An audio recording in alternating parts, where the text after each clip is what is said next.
Tko je na svijetu najjači? Neki bogat i zavidljiv samuraj uputi se u šetnju. Bijaše podne i sunce je peklo tako jako da ni svileni suncobran nije mogao zaštititi čovjeka od vrelih zraka. Hladeći se lepezom, samuraj pogleda u nebo i reče: čovjek je najslabiji stvor na svijetu, njemu sve može naškoditi, i vjetar, i sunce, i mraz. Htio bih biti sunce. Na svijetu nema jačega od sjajnoga sunca. Tek što to lanu, pretvori se u sunce. Pogledavši put zemlje, čovjek sunce gordo izjavi: nitko nije jači od mene. Sve stvorove na zemlji mogu u tren oka spaliti svojim zrakama. Varaš se ako misliš da od tebe nema jačega. Dobaci mu ogroman crni oblak koji je lebdio između sunca i zemlje. Oblak se nadme i raširi te prepriječi prolaz sunčevim zrakama. Ma koliko se sunce trudilo, zrake mu nisu mogle probiti crni oblak. Rastuži se sunce i pomisli: gle, ja nisam najjači, kako bih želio postati oblak. Tek što je to pomislio, pretvori se u oblak. Nitko na svijetu nije jači od mene, kliknu obradovan. Zaklonit ću nejako sunce i potopiti zemlju. I oblak tada posvema zakloni sunce i poče pljuštati put zemlje mlazevima kiše. S brijegova se stadoše slijevati potoci kišnice, rijeke nabujaše i izliše se iz korita, jurnuše na polja i naselja. Oblak je sve to promatrao i likovao: uistinu, nikoga jačeg od mene. Ali iznenada na oblak nasrnu strašan vjetar, zaskoči ga, zavitla njim i odnese ga nad more.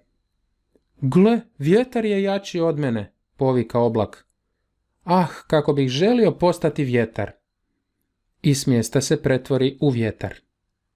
Urlajući, vjetar stade goniti nebom prestrašene oblake, zatim nadleti more i podiže ogromne valove. Jači sam od sunca, jači od oblaka, jači sam od mora i od svega na svijetu, zavijao je. Ugledavši u daljini granitnu stijenu, on zareži: sad ću te srušiti. I navali na stijenu, ali ona je stajala nepomična. Vjetar skupi svu snagu, pretvori se u vihor, u oluju i ponovno nasrne na stijenu, no stijena i dalje stajala gorda, visoka, nepomaknuta. Tada vjetar shvati da ju ne može svladati. Znači nisam ja najjači, stijena je jača od mene. Kako bih rado postao stijena. Netom je to pomislio, pretvori se u stijenu na obali mora. Na stijenu je nasrtao orijaški val, svom ju je snagom udarao u grudi, ali uzalud. Vjetar i sunce činili su sve što su znali i umjeli, ali stijeni i dalje ništa. Napokon, klicala je stijena, ja sam najjača, ne može me svladati ni vjetar, ni more, ni sunce. Toga trenutka osjeti jak udarac. Jedan, drugi, treći. Svaki je udarac od njezina podnožja odvalio pogolem komad kamena. Tko se usuđuje mene dotaknuti?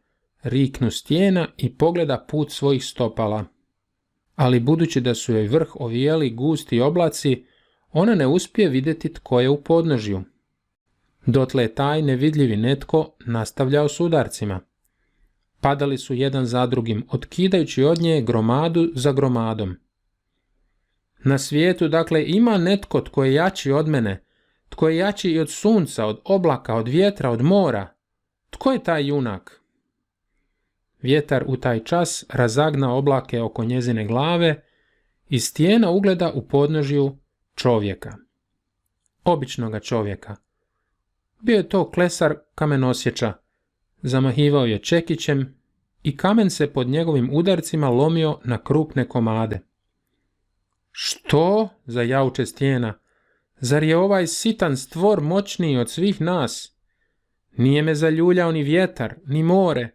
Odolijevala sam žarkom u suncu, a sada se ništavan čovjek pokazuje jačim. Kako je to moguće?